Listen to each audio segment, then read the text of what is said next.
Trainees. So ನಿನ್ನೆ ಕ್ಲಾಸಲ್ಲಿ ನಾವು ಒಂದು ಸರ್ಕ್ಯೂಟಿನಲ್ಲಿ ಇಂಡಕ್ಟೆನ್ಸನ್ನು ಕನೆಕ್ಟ್ ಮಾಡಿಬಿಟ್ಟು ಎ ಸಿ ವೋಲ್ಟೇಜನ್ನು ಕೊಟ್ಟಾಗ ಏನು ಬದಲಾವಣೆ ಆಗುತ್ತೆ. So there are 3 changes: change in the back E M F, change in the circuit current and change in the applied voltage. ಹೌದಾ? ಸೊ ಇಂಡಕ್ಟೆನ್ಸನ್ನು ನಾವು ಎ ಸಿ ಸಪ್ಲೈಯನ್ನು ಕೊಟ್ಟಾಗ current lags behind the voltage by 90 degree. Power consumption in the pure inductive circuit is equal to 0. Power factor in the pure inductive circuit is equal to 0. XL is equal to 2 pi FL. XL ಅಂದರೆ inductive reactance.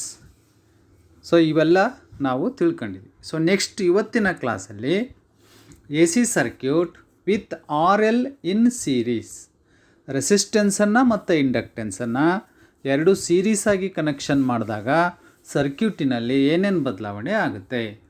So ಇದರಲ್ಲಿ ನೀವು objectives ಏನೇನು ತಿಳ್ಕೊತೀರಪ್ಪ ಅಂದರೆ, state the voltage and current relation in R L circuit. So ಒಂದು ಸರ್ಕ್ಯೂಟ್ನಲ್ಲಿ resistance ಮತ್ತು inductance ಎರಡನ್ನೂ ಸೀರೀಸಾಗಿ ಕನೆಕ್ಷನ್ ಮಾಡಿದಾಗ what is the relation between voltage and current ಅಂತಕ್ಕಂಥದ್ದನ್ನು ತಿಳ್ಕೊತೀರಿ. Determine the impedance of series circuit with R L in series. So impedance ಎಷ್ಟಾಗುತ್ತೆ, R ಮತ್ತು ಎಲ್, ರೆಸಿಸ್ಟೆನ್ಸು ಮತ್ತು ಇಂಡಕ್ಟೆನ್ಸು ಎರಡನ್ನೂ ಸೇರಿಸಿದಾಗ, ಎರಡನ್ನೂ ಸೀರೀಸಾಗಿ ಕನೆಕ್ಷನ್ ಮಾಡಿದಾಗ ಇಂಪಿಡೆನ್ಸ್ ಎಷ್ಟಾಗುತ್ತೆ. ಇಂಪಿಡೆನ್ಸ್ ಅಂತಂದರೆ ಏನಪ್ಪ ಅಂದರೆ, ಈಗ ಒಂದು ಸರ್ಕ್ಯೂಟ್ನಲ್ಲಿ ರೆಸಿಸ್ಟೆನ್ಸು ಇದೆ ಮತ್ತು ಇಂಡಕ್ಟೆನ್ಸ್ ಇರೋದ್ರಿಂದ ಇಂಡಕ್ಟಿವ್ ರಿಯಾಕ್ಟೆನ್ಸ್ ಇದೆ. ಇವೆರಡೂ ರೆಸಿಸ್ಟೆನ್ಸ್ಗಳನ್ನು ವೆಕ್ಟೋರಿಕಲಿ ಆಡ್ ಮಾಡಿದಾಗ ಬರ್ತಕ್ಕಂಥದ್ದಕ್ಕೆ ಇಂಪಿಡೆನ್ಸ್ ಅಂತ ಕರಿತೀವಿ. So impedance is the total resistance afforded by a series circuit containing inductance and resistance. ಈ ಸರ್ಕ್ಯೂಟಲ್ಲಿ ನಾವು ರೆಸಿಸ್ಟೆನ್ಸು ಮತ್ತು ಇಂಡಕ್ಟೆನ್ಸನ್ನು ಎರಡು ಮಾತ್ರ ಸೀರೀಸಾಗಿ ಜೋಡಣೆ ಮಾಡಿದ್ರಿಂದ ಎರಡೂ ರೆಸಿಸ್ಟೆನ್ಸ್ಗಳ ಒಟ್ಟು ಮೊತ್ತವನ್ನು ಇಂಪಿಡೆನ್ಸ್ ಅಂತ ಕರಿತೀವಿ. Impedance is nothing but a resistance. Next ಮೂರನೇದು ಏನು ತಿಳ್ಕೊತೀರಾ, calculate the power in series circuit with R L in series. So resistance ಮತ್ತು ಇಂಡಕ್ಟೆನ್ಸು ಎರಡೂ ಇದ್ದಾಗ ಪವರನ್ನು ಯಾವ ರೀತಿ ಕ್ಯಾಲ್ಕುಲೇಷನ್ ಮಾಡೋದು. Calculate the power factor in R L series circuit. So ಇಷ್ಟು ಟಾಪಿಕ್ಕನ್ನು ಇವತ್ತಿನ ಕ್ಲಾಸಲ್ಲಿ ನೀವು ತಿಳ್ಕೊಂಡಿದ್ದೀರಾ. ಸೊ ಇವತ್ತಿನ ಸರ್ಕ್ಯೂಟು ಈ ರೀತಿ ಇದೆ. ಒಂದು ರೆಸಿಸ್ಟೆನ್ಸನ್ನು, ಒಂದು ಇಂಡಕ್ಟೆನ್ಸನ್ನು ಎರಡನ್ನೂ ಸೀರೀಸಾಗಿ ಜೋಡಣೆ ಮಾಡಿದ್ದೀವಿ. ವಿ ಟಿ ಅಂತಕ್ಕಂಥ ಒಂದು ಎ ಸಿ ಸಪ್ಲೈಯನ್ನು ಕೊಟ್ಟಿದ್ದೀವಿ.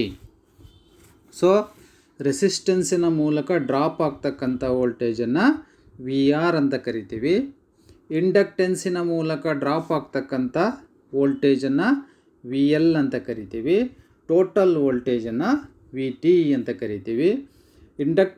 ಇಂಡಕ್ಟೆನ್ಸಲ್ಲಿ ಇರ್ತಕ್ಕಂಥ ರೆಸಿಸ್ಟೆನ್ಸನ್ನು inductive reactance, that is represented by X L. ರೆಸಿಸ್ಟೆನ್ಸನ್ನು ಆರ್ ಅಂತ ಇಂಡಿಕೇಶನ್ ಮಾಡ್ತೀವಿ.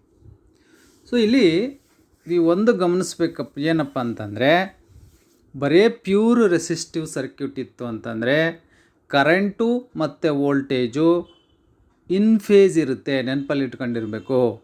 ಇನ್ pure resistive circuit current and voltage are in phase. In phase ಅಂದ್ರೇನು, ಒಂದೇ ಲೈನಲ್ಲೇ ಇರುತ್ತೆ.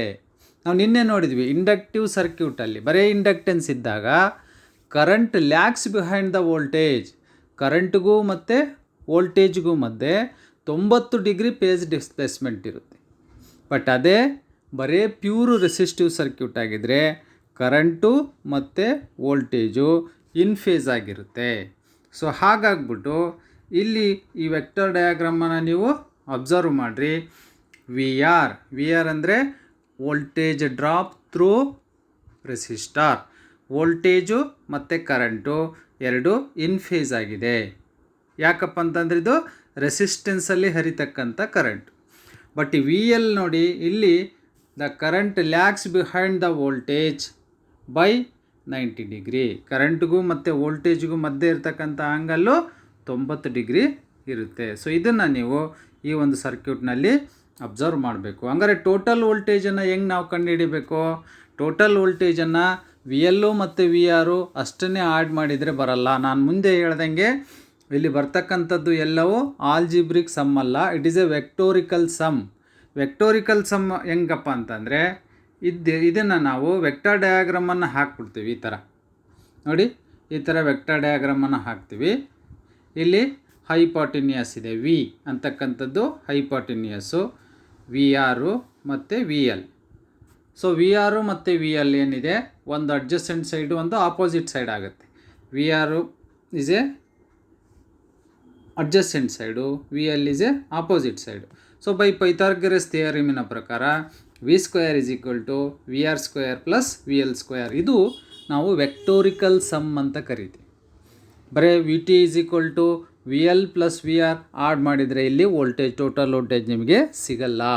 ಸೊ ಟೋಟಲ್ ವೋಲ್ಟೇಜ್ ಬೇಕು ಅಂತಂದರೆ it should be vector diagram ಹಾಕಬೇಕು ನೀವು.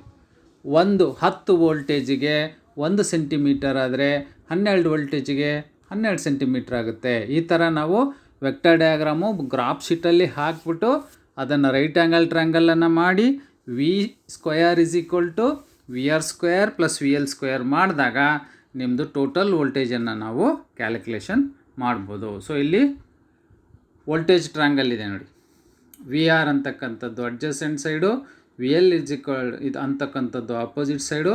ಸೊ ಹೈಪಾಟಿನಿಯಸ್ ನಿಮ್ಮದು ಪೈಥಾಗರಸ್ ಥಿಯರಮಿನ ಪ್ರಕಾರ V square is equal to V L square plus V R square. ಇದು ಕರೆಂಟಿನ ಟ್ರ್ಯಾಂಗಲ್, ಈಕ್ವಲೆಂಟ್ ವೋಲ್ಟೇಜ್ ಟ್ರ್ಯಾಂಗಲ್ಲು ಮತ್ತು ಕರೆಂಟ್ ಟ್ರ್ಯಾಂಗಲ್. ಇದು ವಿ ಆರ್ ಅಂತ ಅಂದರೆ ನಾವು ಐ ಇಂಟು ಆರ್ ಮಾಡ್ತೀವಿ, ವಿ ಎಲ್ ಅಂತ ಅಂದರೆ ಐ ಇಂಟು ಎಕ್ಸ್ ಎಲ್ ಮಾಡ್ತೀವಿ.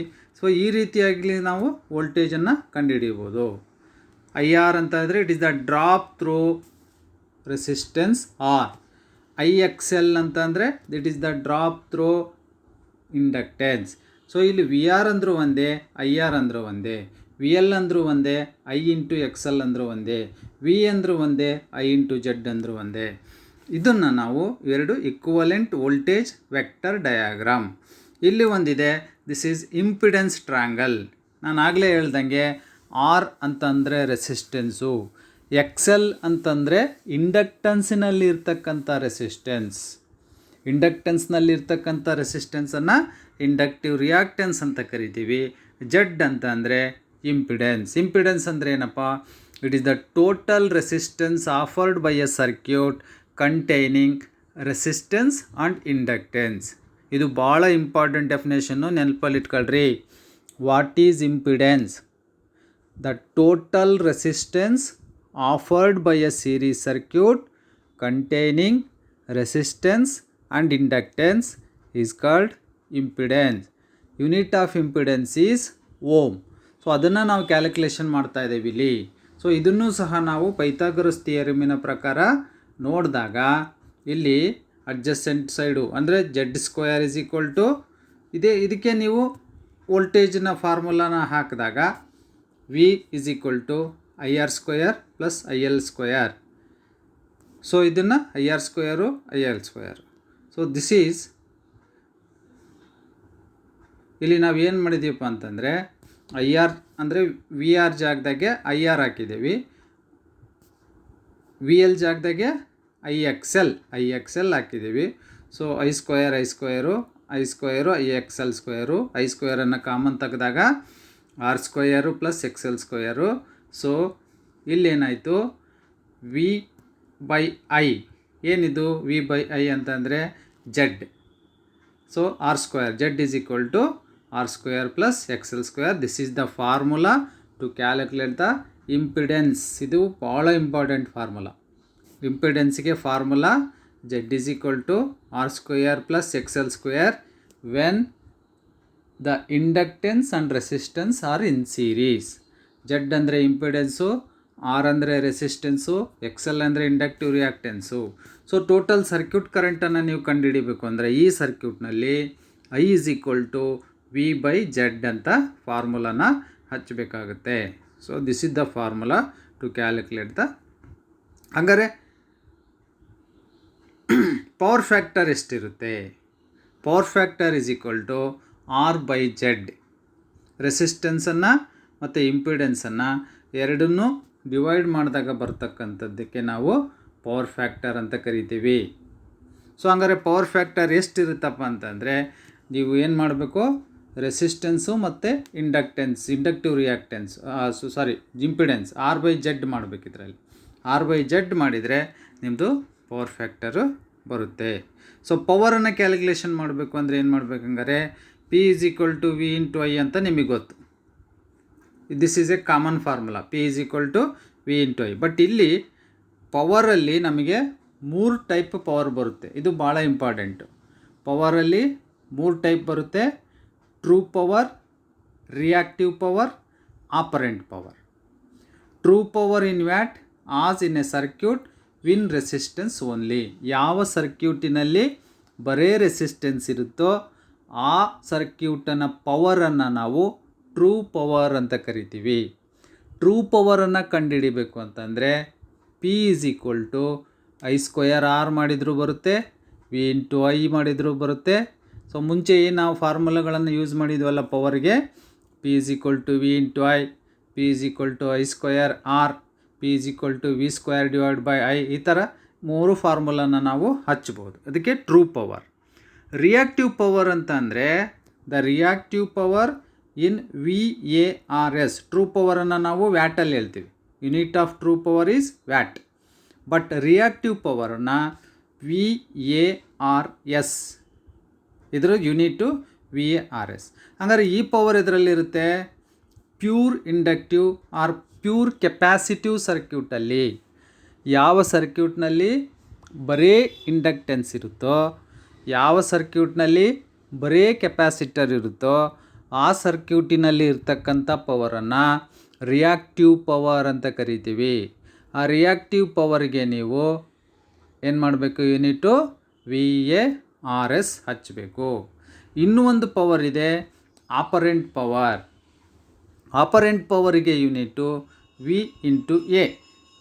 ಸೊ ಈ ಆಪರೆಂಟ್ ಪವರ್ ಎಲ್ಲಿರುತ್ತಪ್ಪ ಅಂದರೆ ಯಾವ ಸರ್ಕ್ಯೂಟ್ನಲ್ಲಿ ರೆಸಿಸ್ಟೆನ್ಸು, ಇಂಡಕ್ಟೆನ್ಸು ಅಥವಾ ರೆಸಿಸ್ಟೆನ್ಸು ಮತ್ತು capacitance all the 3 are interrelated ಅಂಥ ಸರ್ಕ್ಯೂಟ್ನಲ್ಲಿರ್ತಕ್ಕಂಥ ಪವರನ್ನು ಆಪರೆಂಟ್ ಪವರ್ ಅಂತ ಕರಿತೀವಿ. So this is the triangle of power. ಟ್ರ್ಯಾಂಗಲ್ನ ನಾವು ಈ ರೀತಿ ಕೊಡ್ತೀವಿ. ಇದನ್ನು ನೆನಪಲ್ಲಿ ಇಟ್ಕೊಂಡಿರಬೇಕು. ಇದನ್ನು ಭಾಳ ಸಲ ಎಕ್ಸಾಮಿನೇಷನ್ ಕೇಳಿದ್ದಾನೆ.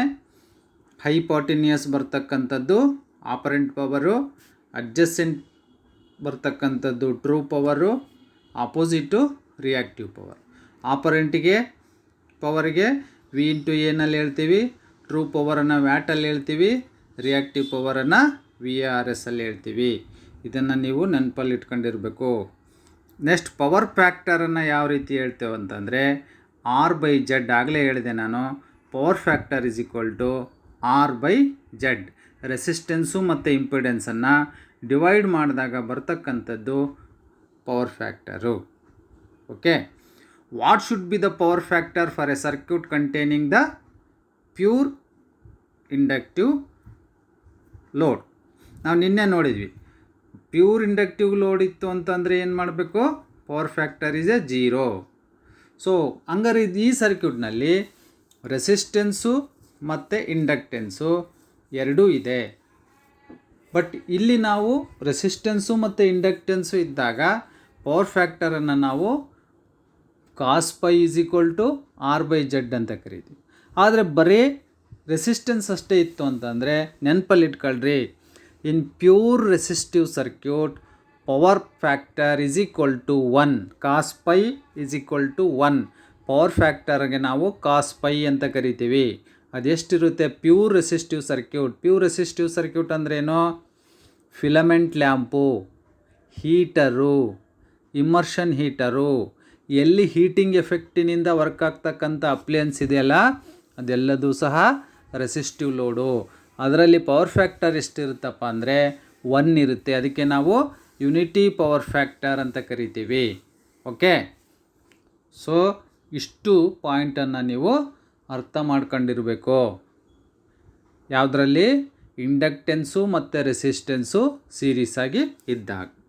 ಸೊ ಈಗ ಒಂದು ಇದಕ್ಕೆ ರಿಲೇಟೆಡ್ ಆಗಿರ್ತಕ್ಕಂಥ ಒಂದು ಪ್ರಾಬ್ಲಮ್ಮನ್ನು ಕೊಟ್ಟಿಯಾನೆ, ಅದನ್ನು ಸಾಲ್ವ್ ಮಾಡೋಣ. On inductive coil with A resistance of 10 ohm and inductance of 0.05 Henry is connected across 240 volt 50 cycles AC main. Calculate current taken by the coil. Number 2, power factor of the circuit. Number 3, power consumed. And answer whether the current in the circuit is lagging or leading. ಇಷ್ಟು ಈ ಒಂದು ಪ್ರಾಬ್ಲಮ್ಮಲ್ಲಿ ಕೊಟ್ಟಿದ್ದಾನೆ. On inductive ಕಾಯಿಲ್ನಲ್ಲಿ resistance 10 ohm ಇದೆ, ಇಂಡಕ್ಟೆನ್ಸು 0.05 Henry ಇದೆ. ಆ ಸರ್ಕ್ಯೂಟನ್ನು ನಾವು 240 voltage AC ಸಪ್ಲೈಗೆ connection ಮಾಡಿದ್ದೀವಿ. ಹಾಗಾದರೆ ಕರೆಂಟು ಕಾಯಿಲ್ನಲ್ಲಿ ಎಷ್ಟು ಕರೆಂಟ್ ಹರಿಯುತ್ತೆ, ಪವರ್ ಫ್ಯಾಕ್ಟರ್ ಎಷ್ಟಾಗುತ್ತೆ, ಪವರ್ ಕನ್ಸ್ಯೂಮ್ಡ್ ಎಷ್ಟಾಗುತ್ತೆ, and whether the current in the circuit is lagging R leading. So ಈಗ ಎಕ್ಸೆಲ್ ಕಂಡುಹಿಡಿಯೋಕ್ಕೆ ನಿಮಗೆ ಫಾರ್ಮುಲಾ ನಾನು ಏನು ಹೇಳಿದ್ದೆ, ಭಾಳ ಇಂಪಾರ್ಟೆಂಟ್ ಇವೆಲ್ಲ ಫಾರ್ಮುಲಾಗಳು. ನೀವು ಯಾವುದೇ ಕಾಂಪಿಟೇಟಿವ್ ಎಕ್ಸಾಮಿನೇಷನ್ಗೆ ಹೋಗಲಿ, ನಿಮ್ಮದು AITT ಎಕ್ಸಾಮಿನೇಷನಲ್ಲಿ ಕಂಪಲ್ಸರಿ ಇದ್ರ ಮೇಲೆ ಪ್ರಾಬ್ಲಮ್ಗಳಿರುತ್ತೆ. ಇದಲ್ಲದೇನೆ ಮತ್ತೆ 4th ಸೆಮಿಸ್ಟರಲ್ಲಿ ಕ್ಯಾಲ್ಕುಲೇಷನಲ್ಲಿ ಮತ್ತೆ ಈ ಫಾರ್ಮುಲಾಗಳು ಬರುತ್ತೆ. ಭಾಳ ಇಂಪಾರ್ಟೆಂಟು, ನೆನಪಲ್ಲಿಟ್ಕೊಂಡ್ರಿ. ಇಂಡಕ್ಟಿವ್ ರಿಯಾಕ್ಟೆನ್ಸನ್ನು ನಾವು ಎಕ್ಸೆಲ್ ಅಂತ ಡಿನೋಟ್ ಮಾಡ್ತೀವಿ. ಎಕ್ಸೆಲ್ ಕಂಡುಹಿಡಿಯೋದಕ್ಕೆ formula 2πfl. 2 is a constant, pi is a constant, f ಅಂದರೆ ಫ್ರೀಕ್ವೆನ್ಸಿ, ಎಲ್ ಅಂದರೆ ಇಂಡಕ್ಟೆನ್ಸು. ಸೊ 2 ಪೈ ವ್ಯಾಲ್ಯೂ ಎಷ್ಟು ನಿಮಗೆ ಗೊತ್ತಿದ್ದಂಗೆ 3.142. ಫ್ರೀಕ್ವೆನ್ಸಿಯನ್ನು ಕೊಟ್ಟಿಯಾನೆ 50 Hz. ಇಂಡಕ್ಟೆನ್ಸನ್ನು ಕೊಟ್ಟಿಯಾನೆ 0.05 Henry. ಅಷ್ಟು ಮಲ್ಟಿಪ್ಲಿಕೇಶನ್ ಮಾಡಿದರೆ 15.7 ohm ಬರುತ್ತೆ. This is inductive reactance. Okay, next ಏನು ಮಾಡಬೇಕಪ್ಪ ಅಂದರೆ ಇಂಪಿಡೆನ್ಸನ್ನು ಕಂಡುಹಿಡಿಬೇಕು. ಇಂಪಿಡೆನ್ಸನ್ನು ಕಂಡುಹಿಡಿಯೋದಕ್ಕೆ formula Z is equal to square root of R square plus XL square. ರೆಸಿಸ್ಟೆನ್ಸನ್ನು ಕೊಟ್ಟಿಯಾನೆ ಸರ್ಕ್ಯೂಟ್ನಲ್ಲಿ ನೋಡಿ, ರೆಸಿಸ್ಟೆನ್ಸು 10 ohm ಇದೆ. ಸೊ 10 ಸ್ಕ್ವಯರ್ ಪ್ಲಸ್ ಎಕ್ಸೆಲ್ ಎಷ್ಟು ಬಂತು, 15.7 ohm ಬಂತು. So 10 square plus 15.7 square. So ಎರಡನ್ನೂ ಆ್ಯಡ್ ಮಾಡಿದಾಗ ಸ್ಕ್ವೇರ್ ರೂಟ್ ಆಫ್ 346.49. ಅದರ ಸ್ಕ್ವೇರ್ ರೂಟನ್ನು ತೆಗೆದಾಗ 18.6 ohm. ಏನಿದು ಇಂಪಿಡೆನ್ಸ್. ಇಂಪಿಡೆನ್ಸ್ ಅಂದ್ರೇನು? Total resistance afforded by a circuit. ಅಂದರೆ ಇಂಡಕ್ಟೆನ್ಸ್ನಲ್ಲಿ ಮತ್ತು ರೆಸಿಸ್ಟೆನ್ಸಲ್ಲಿ ಎರಡೂ ರೆಸಿಸ್ಟೆನ್ಸು ಸೇರಿಬಿಟ್ಟು ಇಂಪಿಡೆನ್ಸ್ ಆಗುತ್ತೆ. ಎಷ್ಟು ಬಂತು ಇಂಪಿಡೆನ್ಸು? 18.6 ohm ಬಂತು. ಹಂಗಾರೆ ನೀವು ಬರೀ 10 ಪ್ಲಸ್ ಇದು XL ಎರಡನ್ನೂ ಆ್ಯಡ್ ಮಾಡಿ, ಬಟ್ ಆ ಥರ ಬರಲ್ಲ ಇದರಲ್ಲಿ. ಇದು ಅದಕ್ಕೆ ನಾವು ಬರೀ ಆ್ಯಡ್ ಮಾಡಿದರೆ ಆಲ್ಜಿಬ್ರಿಕ್ ಸಮ್ ಅಂತ ಕರಿತೀವಿ. ಬಟ್ ಇದನ್ನ ನಾವು ವೆಕ್ಟೋರಿಕಲ್ ಸಮ್ ಅಂತ ಕರಿತೀವಿ. ಇದನ್ನು ನಾವು ವೆಕ್ಟೋರಿಕಲೇ ಆ್ಯಡ್ ಮಾಡಬೇಕು. ಓಕೆ, ಈಗ ಕರೆಂಟಿಗೆ ಕರೆಂಟಿಗೆ formula I is equal to V divided by Z. V ಅಂದರೆ ವೋಲ್ಟೇಜು, Z ಅಂದರೆ ಇಂಪಿಡೆನ್ಸ್. V ಎಷ್ಟಿದೆ? 240 ವೋಲ್ಟೇಜ್ ಇದೆ. Z ಎಷ್ಟಿದೆ?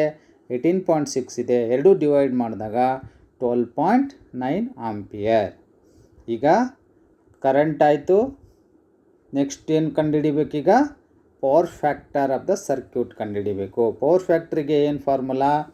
ಆಗಲೇ ಹೇಳ್ದಂಗೆ cos pi is equal to R divided by Z. R ಅಂದರೆ ರೆಸಿಸ್ಟೆನ್ಸ್ 10 ohm ಇದೆ, ಇಂಪಿಡೆನ್ಸು 18.6 ಇದೆ. So power factor is equal to 0.537. ಇದಕ್ಕೆ ಯಾವುದೇ ಥರನಾದ ಯೂನಿಟ್ ಇರಲ್ಲ. ಇಂಪಿಡೆನ್ಸ್ಗೆ ಯೂನಿಟು ಓಮು. ನೆನಪಲ್ಲಿ ಇಟ್ಕೊಳ್ರಿ, unit of impedance is ohm, unit of inductive reactance is ohm, unit of resistance is ohm, unit of capacitive reactance is ohm. Okay, ಇವೆಲ್ಲ ಯೂನಿಟ್ಗಳು ಭಾಳ ಇಂಪಾರ್ಟೆಂಟ್. ನೆಕ್ಸ್ಟ್, ಪವರ್ ಕನ್ಸ್ಯೂಮನ್ನು ಕಂಡುಹಿಡಿಬೇಕು ಅಂದರೆ I square into R. I square ಅಂದರೆ 12.59 square into resistance 10 ಇದೆ. So ಎರಡನ್ನು multiplication ಮಾಡಿದರೆ 1667 ವ್ಯಾಟ್. ಸೊ ಇಲ್ಲಿ ಕರೆಂಟು ಲ್ಯಾಗಿಂಗು ಲೀಡಿಂಗು ಯಾವುದು ಅಂತ ನೀವು ಹೆಂಗೆ ಡಿಸೈಡ್ ಮಾಡ್ತೀರಪ್ಪ ಅಂದರೆ, ಇಲ್ಲಿ ರೆಸಿಸ್ಟೆನ್ಸು ಜಾಸ್ತಿ ಇದೆಯಾ ಅಥವಾ ಇಂಡಕ್ಟಿವ್ ರಿಯಾಕ್ಟೆನ್ಸ್ ಜಾಸ್ತಿ ಇದೆಯಾ? ಇಲ್ಲಿ ಇಂಡಕ್ಟಿವ್ ರಿಯಾಕ್ಟೆನ್ಸು 15.7 ಇದೆ, ರೆಸಿಸ್ಟೆನ್ಸು 10 ಓಮ್ ಇದೆ. ಸೊ ಹಾಗಾಗ್ಬಿಟ್ಟು ಇಂಡಕ್ಟಿವ್ ರಿಯಾಕ್ಟೆನ್ಸೇ ಜಾಸ್ತಿ ಇರೋದ್ರಿಂದ current is lagging behind the voltage. ಈ ರೀತಿ ನಾವು ಡಿಸೈಡ್ ಮಾಡ್ತೀವಿ. Okay, next problem. In an inductive circuit has A resistance of 2 ohm in series with inductance of 0.015 Henry. Find the current, power factor when connected across 200 volt 50 cycle supply. So ಇದು ಸಹ ಅದೇ ಥರನೇ. ಏನು ಕಂಡುಹಿಡಿಬೇಕು ಇದರಲ್ಲಿ? ಕರೆಂಟನ್ನು ಕಂಡುಹಿಡಿಬೇಕು ಅಂದರೆ ಇಂಪಿಡೆನ್ಸನ್ನು ಕಂಡುಹಿಡಿಬೇಕು. ಕರೆಂಟನ್ನು ಕಂಡುಹಿಡಿಯೋಕ್ಕೆ ಫಾರ್ಮುಲಾ V/Z ಆಗಿರೋದ್ರಿಂದ ಫಸ್ಟ್ ಜಡ್ಡನ್ನು ಕಂಡುಹಿಡಿಯಬೇಕು.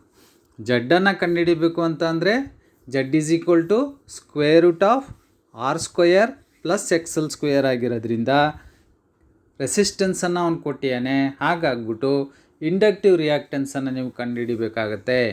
ಸೊ ಇಂಡಕ್ಟಿವ್ ರಿಯಾಕ್ಟೆನ್ಸನ್ನು ಕಂಡುಹಿಡಿಯೋದಕ್ಕೆ formula XL is equal to 2πfL. 2 into 3.142 into 50 into inductance 0.015 henry ಇದೆ. ಇದೆಲ್ಲ ಮಲ್ಟಿಪ್ಲಿಕೇಶನ್ ಮಾಡಿದಾಗ 4.71 ಓಮ್ ಬರುತ್ತೆ. ಹಾಗಾದರೆ ಇಂಪಿಡೆನ್ಸ್ ಎಷ್ಟಾಗುತ್ತೆ? ಜಡ್ಡನ್ನು ಇಂಪಿಡೆನ್ಸ್ ಅಂತ ಕರಿತೀವಿ.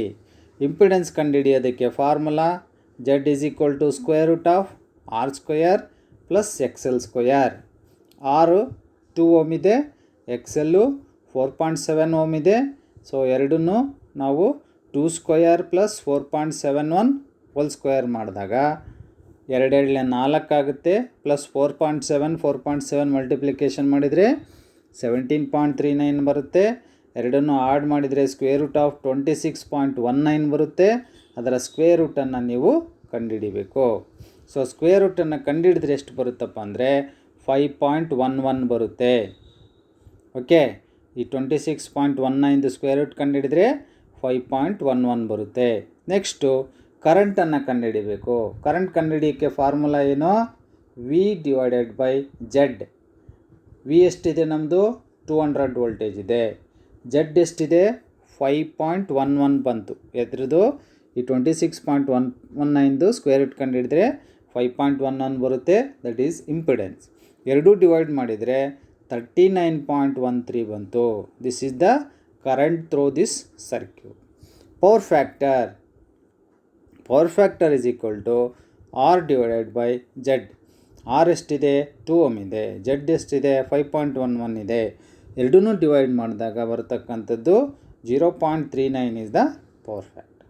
So this is how our inductance and resistance circuit work.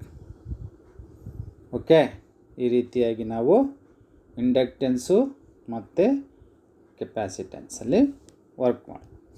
Next ಬಂದ್ಬಿಟ್ಟು AC simple circuit with capacitor only. So ಒಂದು ಕೆಪ್ಯಾಸಿಟರಿಗೆ ಮಾತ್ರ ನಾವು AC ಸಪ್ಲೈಯನ್ನು ಕೊಟ್ಟಾಗ ಏನಾಗುತ್ತೆ? ಸೊ ಇದರಲ್ಲಿ ಏನೇನು ಆಬ್ಜೆಕ್ಟಿವ್ ಬರುತ್ತಪ್ಪ ಅಂದರೆ explain AC circuit with capacitor only. ಎರಡನೇ objective state the phase relation between voltage and current. State the power in pure capacitive circuit. So ಫಸ್ಟ್ನೇ ಆಬ್ಜೆಕ್ಟಿವ್ಸಿನ ಪ್ರಕಾರ in A C circuit the applied voltage as well as current is produces a periodically change in direction. A capacitor in an AC circuit is the first charged the voltage being applied in one direction. Then the applied voltage start decreasing, less current flows, but capacitor is still being charged in the same direction. As a result, as the applied voltage continues to drop, the voltage develops across the capacitor becomes greater. So ಇಲ್ಲಿ ನಿಮ್ಮದು ಕೆಪಾಸಿಟರ್ದು function ನಿಮಗೆ ಗೊತ್ತಾಗಿರಬೇಕು. Capacitor function ಏನಪ್ಪ ಅಂತಂದರೆ charging discharging. So ಇಲ್ಲಿ wave farm ನೀವು ನೋಡ್ತೀರ, 0ನಿಂದ start ಆಗಿದ್ದು ಪೀಕಿಗೆ ಹೋಗುತ್ತೆ, ಪೀಕಿಗಿದ್ದು ಮತ್ತೆ 0ಗೆ ಬರುತ್ತೆ, 0ನಿಂದ ನೆಗೆಟಿವ್ ಪೀಕಿಗೆ ಹೋಗುತ್ತೆ, ಮತ್ತೆ 0ಗೆ ಬರುತ್ತೆ. ಸೊ ಈ ರೀತಿಯಾಗಿ ಚಾರ್ಜಿಂಗ್ ಡಿಸ್ಚಾರ್ಜ್. ಯಾವಾಗ ಚಾರ್ಜಿಂಗ್ ಆಗುತ್ತೆ, ಅದು ಪೀಕ್ ವೇವ್ ಫಾರಮ್ ರೀಚ್ ಆಗ್ತಿದ್ದಂಗೆ ಫುಲ್ ಚಾರ್ಜ್ ಆಗುತ್ತೆ. ಈ ವೇವ್ ಫಾರಮ್ 0ಗೆ ಬರ್ತಿದ್ದಂಗೆ ಡಿಸ್ಚಾರ್ಜ್ ಆಗುತ್ತೆ, ಮತ್ತೆ ಚಾರ್ಜ್ ಆಗುತ್ತೆ, ಮತ್ತೆ ಡಿಸ್ಚಾರ್ಜ್ ಆಗುತ್ತೆ. ಈ ರೀತಿಯಾಗಿ ಚಾರ್ಜಿಂಗ್ ಮತ್ತು ಡಿಸ್ಚಾರ್ಜಿಂಗ್ ಪ್ರೋಸೆಸ್ಸು ಇದರಲ್ಲಿ ನಡೀತಾನೆ ಇರುತ್ತೆ. So the capacitor then acts as a source and start discharging.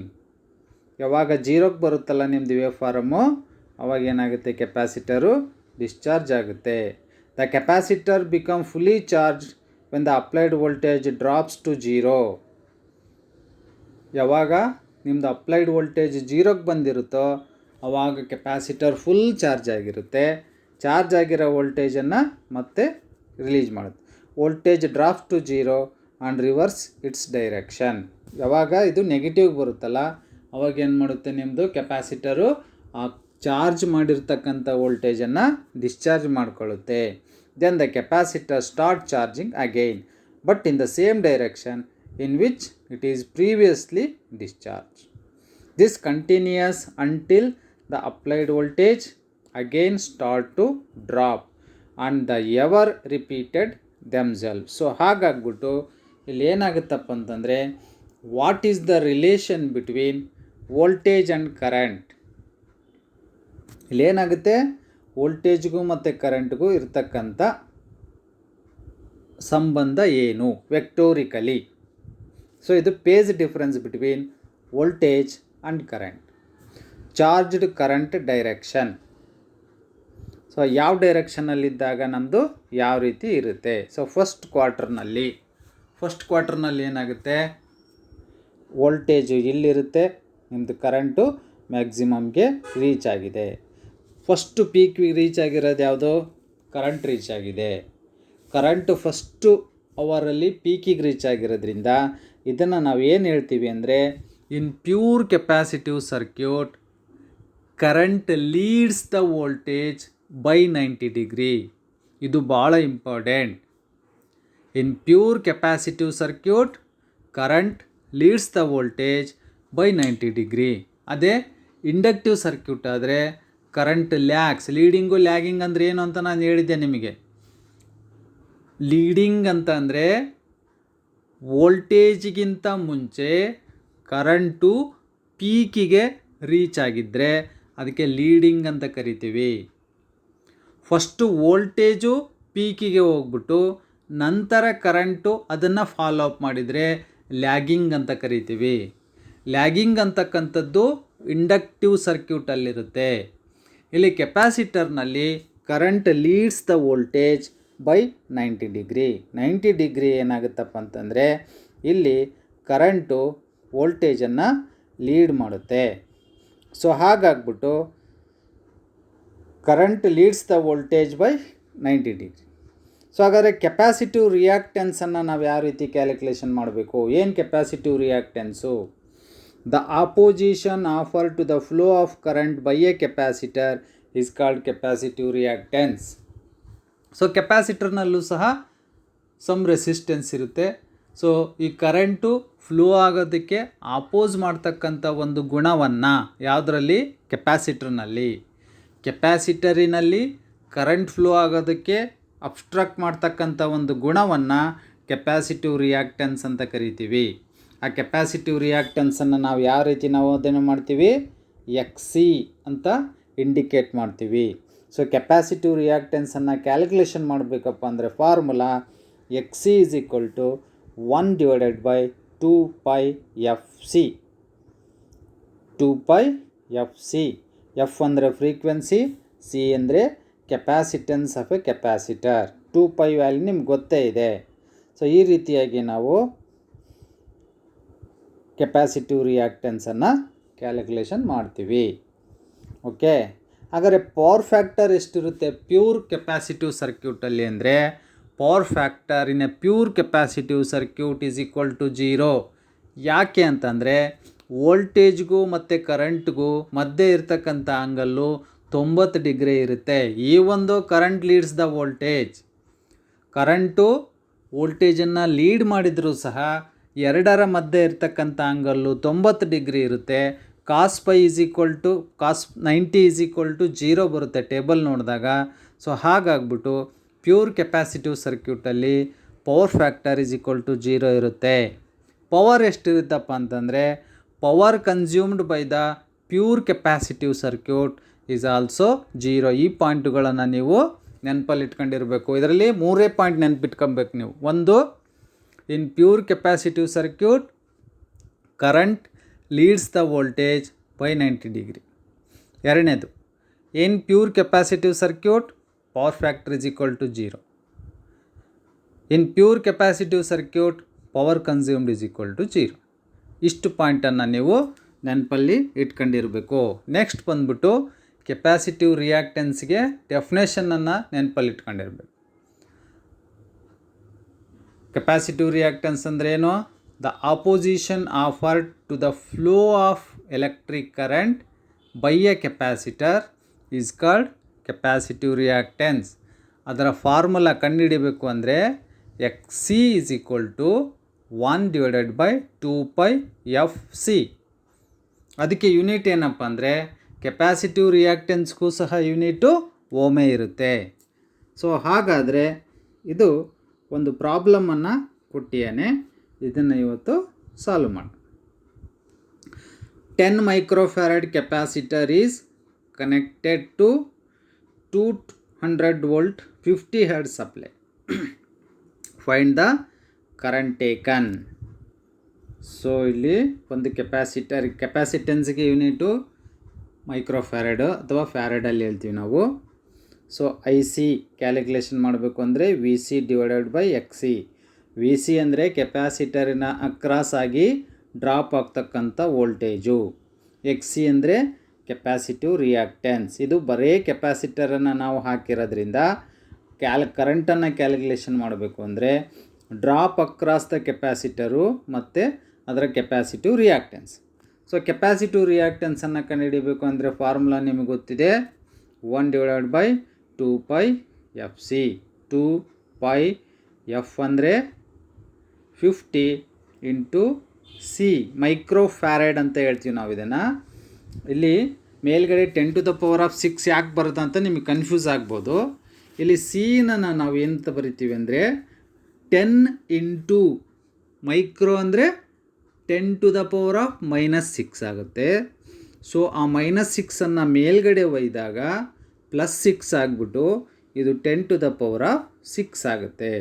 So ಅದನ್ನು ನಾವು ಸಬ್ಸ್ಟಿಟ್ಯೂಟ್ ಮಾಡಿದಾಗ 1000 ಡಿವೈಡೆಡ್ ಬೈ ಪೈ ಬರುತ್ತೆ. ಯಾಕಪ್ಪ ಅಂತಂದರೆ ಇಲ್ಲಿ ನಿಮ್ಮದು 10⁻6 ಡಿವೈಡೆಡ್ ಬೈ 500, 50 ಇಂಟು 2 1000 ಅಂತಂದರೆ ನಿಮ್ಮದು 3 0 ಹೋಯಿತು. 6 0ದಾಗ 3 0 ಉಳಿದ್ರೆ ಇನ್ನೂ 3 0 ಉಳಿತು, 1000 ಆಗುತ್ತೆ. ಡಿವೈಡೆಡ್ ಬೈ ಪೈ ಕೆಳಗಡೆ ಉಳಿಯುತ್ತೆ. ಎರಡನ್ನೂ ಡಿವೈಡ್ ಮಾಡಿದಾಗ 318.4 ಏನಿದು ಕೆಪ್ಯಾಸಿಟಿವ್ ರಿಯಾಕ್ಟೆನ್ಸ್. ಸೊ ಕರೆಂಟ್ ಹೆಂಗೆ ಕಂಡುಹಿಡಿಯೋದು? Voltage divided by X C. So 0.628 ampere. This is the current flowing through the capacitor. So ಇವತ್ತಿಗೆ ಇಷ್ಟು ಕ್ಲಾಸಲ್ಲಿ ಇವತ್ತಿನ ಕ್ಲಾಸಲ್ಲಿ ಇಷ್ಟು ಸಾಕು. ನಿಮಗೇನಾದರೂ ಪ್ರಾಬ್ಲಮ್ ಆಗಲಿ ಫಾರ್ಮುಲಾ ಆಗಲಿ ಏನಾದರೂ ಡೌಟ್ ಇತ್ತು ಅಂತಂದರೆ ಇಮಿಡಿಯೇಟಾಗಿ ಫೋನ್ ಮಾಡಿ. I will reply you. Thank you.